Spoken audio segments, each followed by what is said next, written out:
Sudanese Army and the Paramilitary Rapid Support Forces, or RSF, began in April 2023.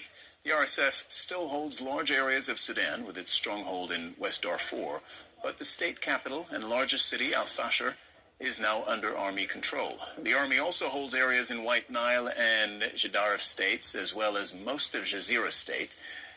The two sides are still fighting in the capital, Khartoum, where the Army has made gains in recent months. Al Jazeera's Hiba Morgan is live for us in Khartoum. So the RSF capturing the presidential palace early in this conflict, as we said, almost 2 years ago. How did the Army take it back, Hiba?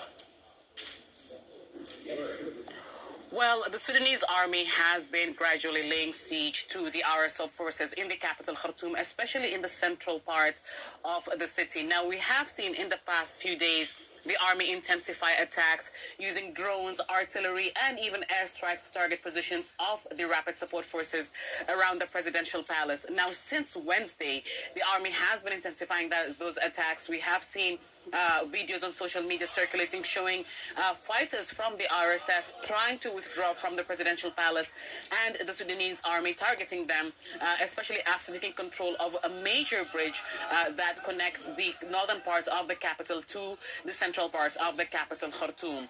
The Army also cut off any supply or reinforcement that could be delivered to the RSF around the presidential palace and the central part of the capital, Khartoum. So the Army has been working steadily to gain grounds from the RSF in the northern part of the capital to make their way towards the presidential palace, but also they have been cutting supplies and reinforcement for the RSF, waiting for the moment that they would take the presidential palace. And in the early hours of Friday morning, that's exactly what happened. After nearly 2 years of RSF control, the Army retook control of the presidential palace. But Hiba, the military does not yet fully control the capital, right? No, it doesn't actually. The RSF still has a strong presence in the southern parts of the capital, Khartoum. The Army was able to gain full control of the northern parts of the capital in the city known as Bahri, as well as East Nile locality. Here in the city of Durman in the capital, the Army has about 80 or 90%. There are still areas in the western parts of Durman, in the southern parts of Durman, that remain RSF strongholds here in Durman.